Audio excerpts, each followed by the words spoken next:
and welcome to our Eatonton special, Preserving Eatonton, a three-part series where we will be discussing various houses and the journey that Jim Marshall and Lynn Remine have taken to preserving these homes.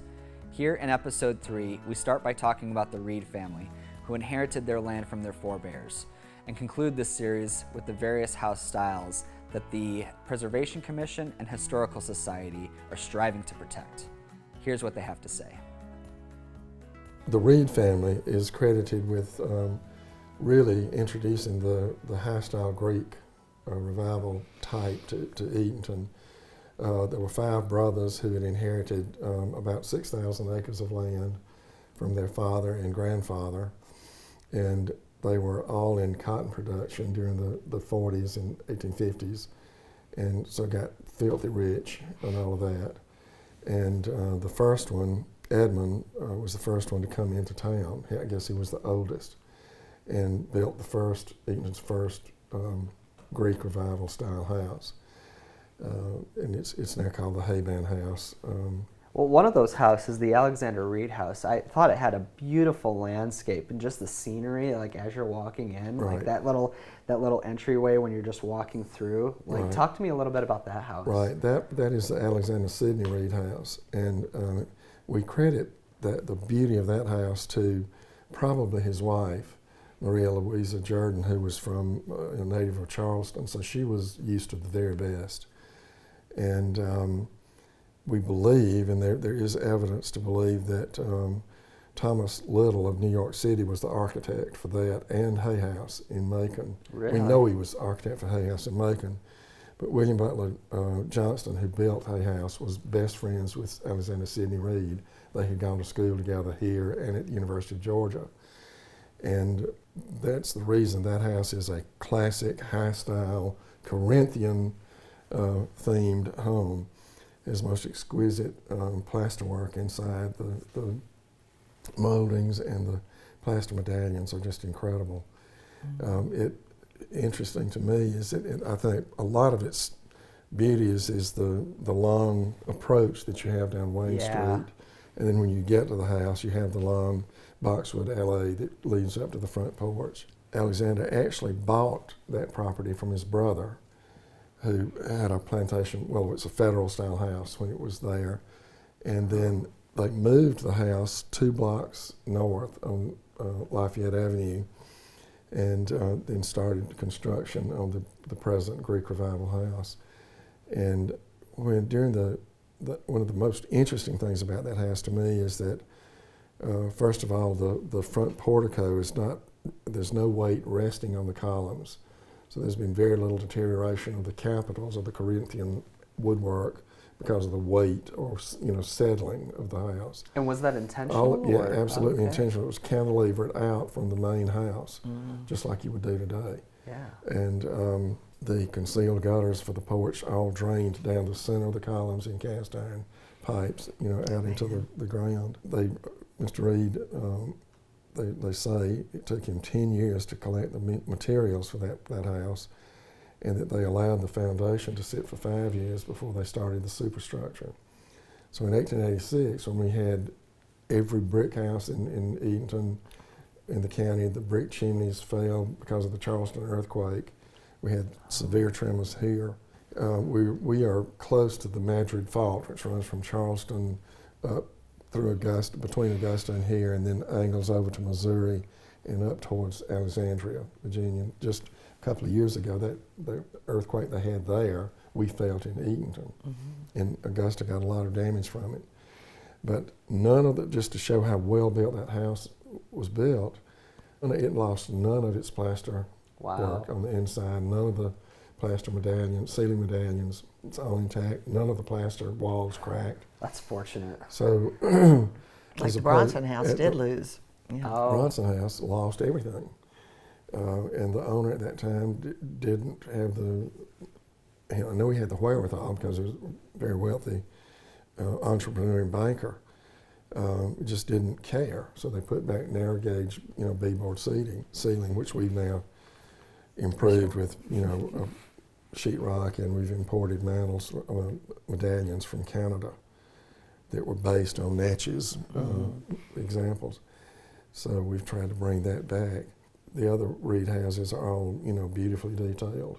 The interior still has a lot of those beautiful Federal details. So were a lot of the Greek-style houses then originally Federal with Greek inspiration, or Most influence? of them were built from scratch. Okay. Like Panola Hall replaced, there was an earlier house there, a Federal-style house, when Ms. Tripp decided to hire James Morrison Broadfield to build that house, and he built that one. The exact date it started, the exact date it was completed, 1854, based on his autobiography.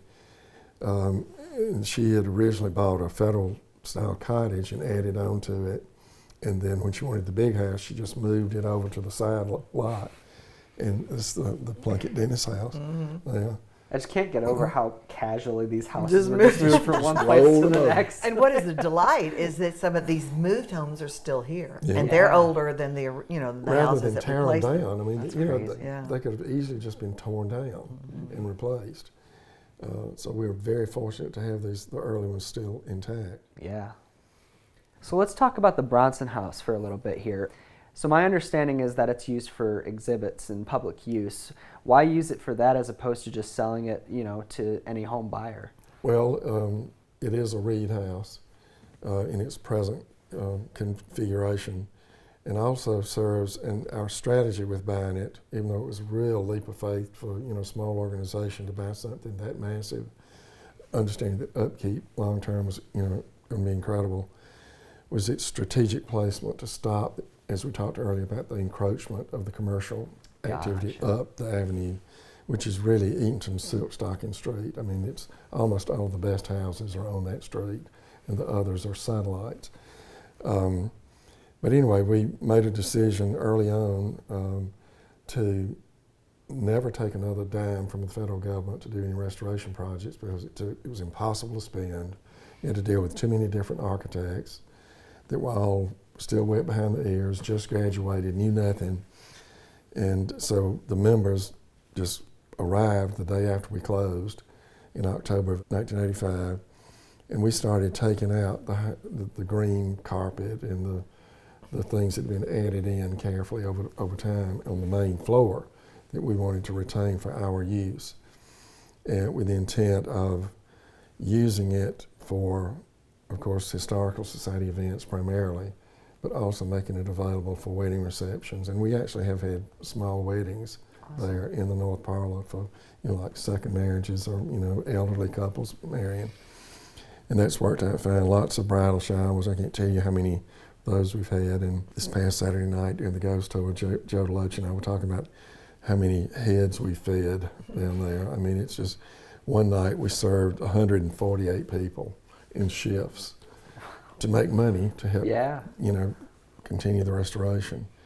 And we're going to start those again. They're going to be by invitation only. So it's still going through that process. Right. Yeah. And our exciting news this year, after we got, the community just really got in behind us and helped us raise the money to, repaint the whole thing, which, as you can imagine, is a huge cost. First bid was $68,000, second bid was $48,000, and fortunately our local painter, Billy Wilson, came in at $32,500. So guess who got that contract? Oh, yeah. So we've been able to do all the outside, and then we had some money given for the interior work. And we just had a very historic bedroom suite donated, so we now have a master bedroom that's open. It had just been this big storage room for years and years. And we've been able to take apartment 3 and connect it into the main house again. And that will be our historic interpretive exhibit area. And we have tons of things that we've collected over in the last 47 years, photographs, clothing. Our textile collection is just incredible. Quilts, coverlets, lots of ladies' clothing from the 1880s, 90s, 1910s, flapper dresses, flapper shoes, beads that you twirl, that kind of thing. And we even have Eatonton's first fire department nozzle for the horse-drawn fire truck. Oh, wow. That was donated. That'll be on display. And we've just had the 1904 post office sorting table donated, and we'll use that as with a Lexan cover to do photograph display, so we don't have to use tape or push Oh, cool. pins or anything in the original photographs. Good. And we just, had that be on a cloth background, and we'll put in captions, for that, and that'll change every couple of months. It'll be Eatonton's first house museum that, when it's finally open to the And public. I think it's really That's exciting. We have tried in the past to open it during the summers, and it just hadn't worked. The cost, we couldn't get anybody to volunteer free, to stay there. So we had to pay minimum wage, and it just really was a burdensome thing. So we now currently open by appointment only to groups of 6 or more. Okay. And that has worked out really well. We hope by this next year, we're finally out of COVID and all that, to open it on weekends during the summer with volunteers. So anybody want to volunteer for that? We'd love to have you. So, Yep. so that's where we are with that project. Awesome. So during the Victorian era, Eatonton had built multiple styles such as the Gothic Revival, Italianate, Queen Anne Victorian, and the vernacular Victorian styles. It seems that the community was getting more creative with the houses that they wanted to build, having asymmetrical designs with where the doors and windows were placed, and gearing away from that 9/9 window design. But tell me, why were there so many house styles during this time, and what inspired the design changes? Okay, it was based in the economy primarily. After the Civil War, the end of that, we had federal militia stationed in Eatonton until 1877. And they were rigid about not allowing people to meet. You had to have permits. If you had a night meeting, you couldn't even have a daytime meeting. They were monitoring everything that happened, and of course, everybody had been ruined financially because of the destruction of the federal troops as they came through.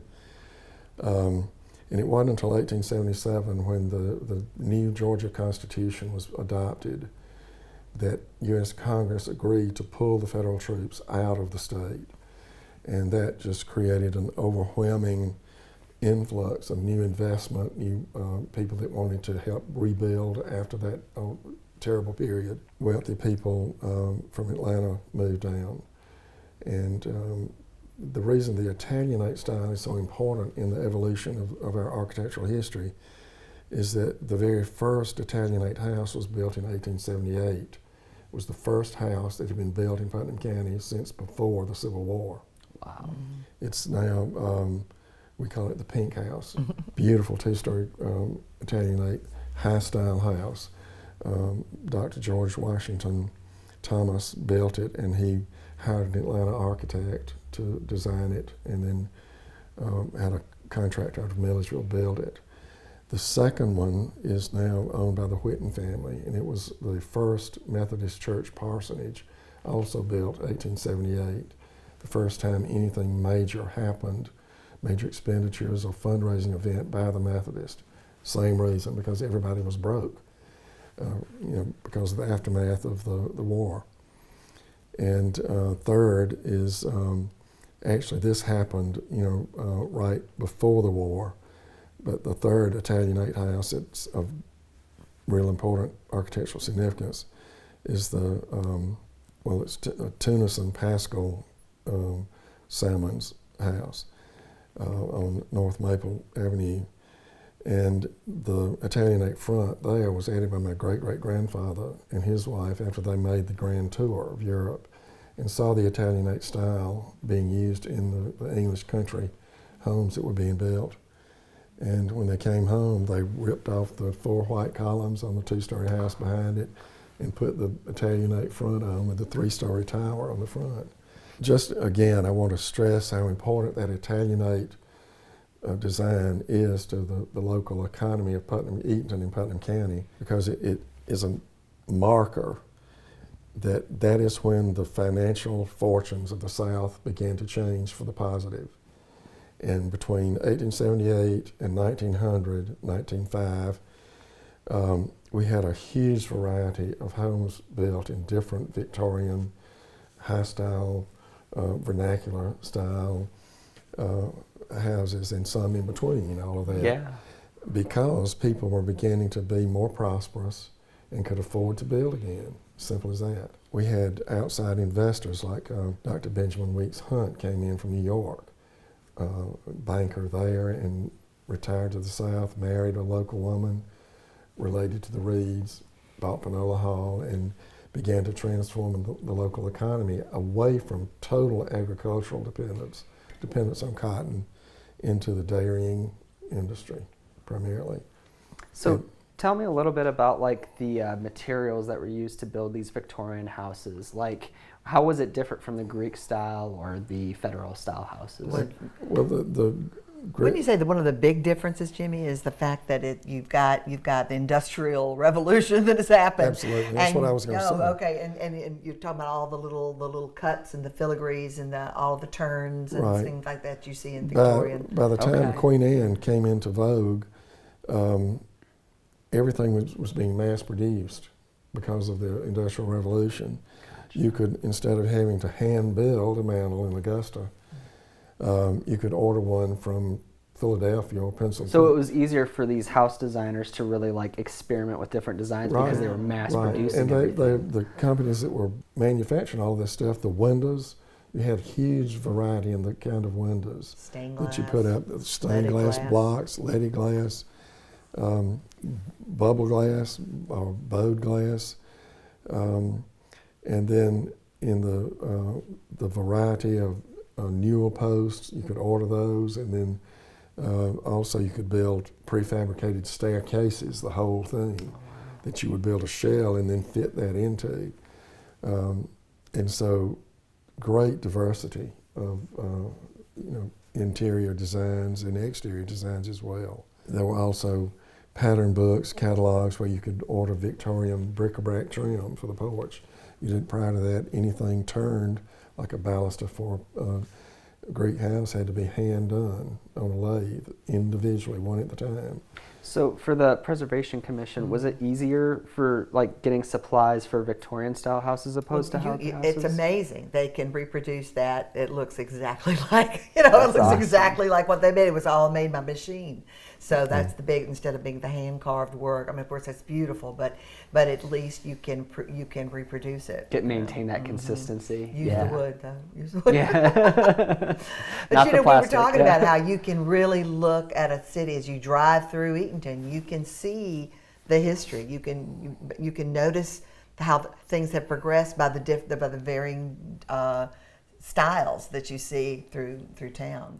You know, one of the Trace that things history. that I dream about that would be impossible to do, to get the point across about the evolution of the community in terms of its the density of all the lots are filled with something, Yeah. regardless of style, is look at what Eatonton looked like in 1818, Yeah. and some visual representation of that with streets that were nothing but wagon paths, no paving downtown until Right. 1935, 36. Right. even. No paved sidewalks anywhere. Then look at the 1840s, 1850s, and then 1887, 89, 90. At the huge change with the infill of all these Victorian two-story houses, or high style or vernacular, that have infilled all the earlier things. To see how, and I think that would be is the only way to really Show it. the evolution. It's amazing to me to think of where the library is on Madison Avenue and There's Church. nothing. Church Street wasn't here. Right. And that corner right there where the library is was in the the edge town. of that was Eatonton city limits. Yeah. So everything back on North Madison there has been, is basically new build. And when did that start from the library and then expanding You look onward? at the style of the homes, and they'd be post-war.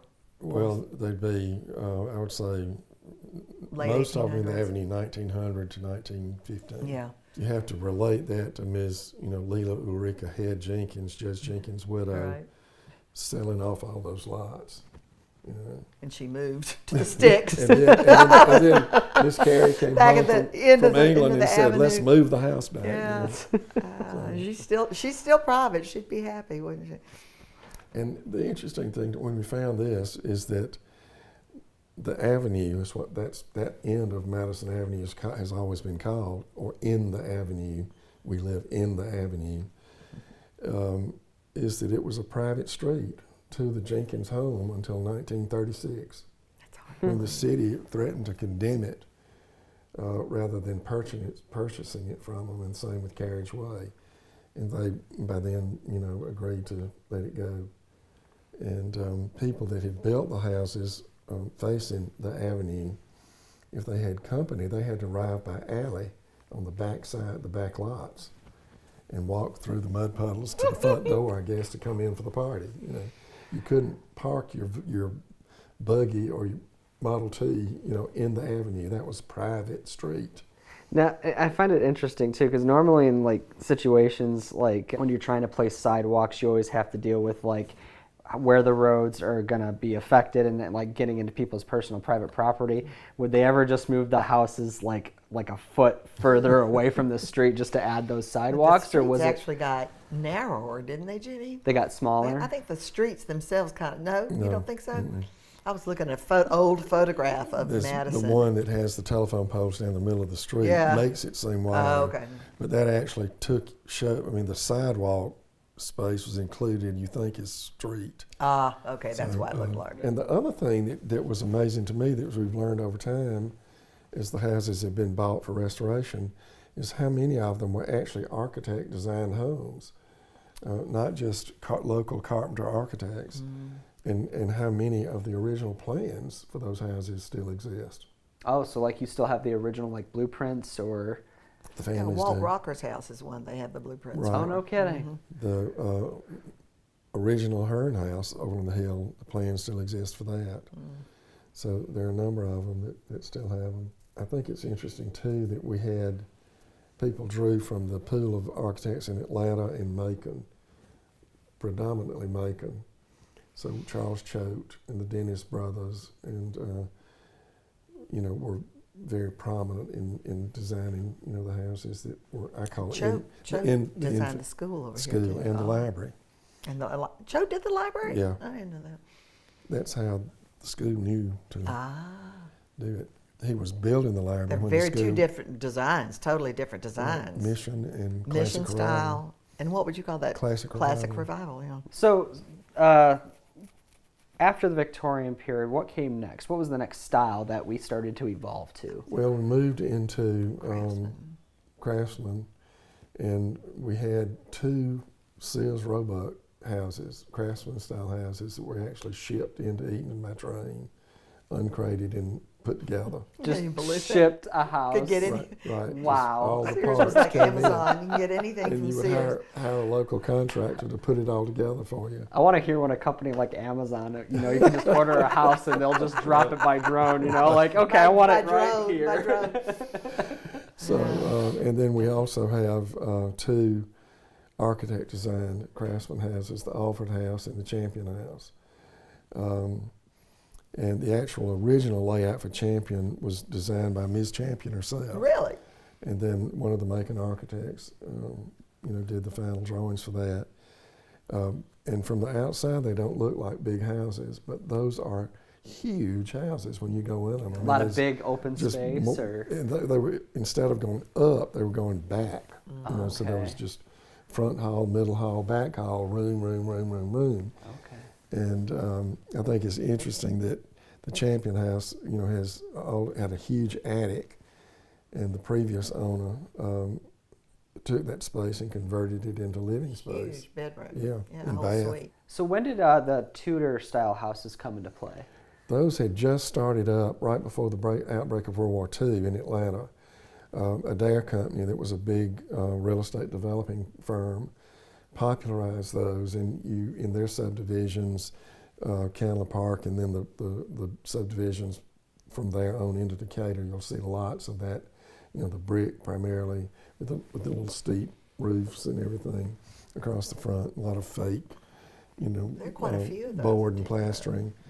And we had one that was built here in 1940 by Mrs. Helen Denham Neighbors, who was born and raised here, married a Coca-Cola magnate in Texas, and then who owned 5 Coca-Cola bottling plants, and he died and left her in full control. Oh, wow. And so she would come home periodically during the spring through the fall, early fall, and being driven by, it was like driving Miss Daisy, all over again.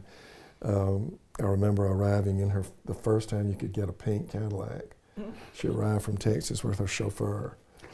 And I was the same age as one of her great nieces, and she would have wonderful parties for us down there in that house, depending on what time of year it was. Easter egg hunts, card parties, prom parties as we got older, that kind of thing. And then the Tucker house, both Tucker houses were built in the Tudor style. The Emory Tucker house was built as Tudor from day one. The Dr. Spence Tucker house started out as a small house and then was, redesigned into the Tudor style by my father. Oh, nice, nice. So it's been, and then there are a couple of other small ones. The one that the Mises live in on the avenue was the Person's house, and it was built right after World War II. The what? Collins House next to me up on Jefferson. Yeah, right. Okay. The Rainey House, yeah, Robert Rainey House. So it was a popular style, but then the ranch style came in like a boom, just shortly back in the early... Mid-century now, we call that The mid-century. Mid-century, okay. The first ranch house built in Putnam County was at 102 Church Street. It was my parents' first house. And I celebrated my 2nd birthday, and the photograph was taken on the front porch because you still couldn't get flash bulbs because of shortages from the war. So my 1st and 2nd birthday were taken outside. And it was so popular that it was written up in the Atlanta Constitution as, ranch style boom hits Middle Georgia. Mm-hmm. And then because it was so famous, they instantly sold it and he built another ranch style house at 203 Church Street. It was in the Atlanta newspapers, sold it immediately and built 205. Mother said, never move again. And they didn't, so I still have that house. So I have to ask, with all these different style houses, you both have to have a personal favorite in mind, right? Well, that's easy. Citation for you, yep. Because you get the elegance and formality and also the economy. You don't have 14-foot tall ceilings, so they're much easier to heat, especially if you've taken the siding off and put up R36 bed insulation and Tyvek wrap. But it's just convenient. And we like this location because it's like being in the country. I mean, we can have breakfast on the front porch in our pajamas, Yeah, and you got a nice long driveway that kind of separates you from that. Yeah, Right. That's nice. It's like having children. I mean, in the district, it would be hard for me to pick one, but I think Slade Hall is one of my favorites because it is a Greek revival, but it's brick, which is very rare. It cuts way down on maintenance. Yeah. You don't have the big white sides to paint and everything, but I just love that combination of the brick and the columns and the closeness to the road. I mean, that one's close to the road, but it has a real stateliness about it. So that's one of my favorites. Awesome. And then I think too, But don't tell my other children. They all think I love them best. if we had to move for some reason, I think the Azale House, the one at 300 North Jefferson, the Queen Anne Victorian. Yeah. Because of all of that style, is the most fully executed down to the last detail, and all of that's been retained. So it's a jewel, just a real jewel. And we're so lucky to have it as part of our architectural fabric, and we hope that some really good people will buy that from Sheila. That's why we have it, because we've had great owners, that have really paid attention to style. So. Right. That's excellent. All right. Well, thank you for both joining me here today. Was there anything else you'd like to say? Well, I think both of us would like to thank all of the present property owners in the historic district for their dedication and to continue to preserve these wonderful homes that have been part of the Eatonton landscape for so long. If it wasn't for them and their hard work and their investment, we would not look as great as we do today. So thank you, thank you, thank you. It is a labor of love. It is a labor of love. Absolutely. Thank you. All right, well, that about wraps up this interview. Again, my name is John Friedman from Titan Pictures, and I'd like to thank Jim Marshall and Lynn Romine for their time today. And thanks to you both, I know that the houses that you've helped preserve are going to carry on through generations to come, and I appreciate your time here today. Thank you. Appreciate you coming. Thank you so much for joining us in our adventure. I hope you enjoyed watching the last episode of our E-Town special, Preserving Eatonton. For more information, visit the links below. Again, my name is John Friedman, and thank you for watching.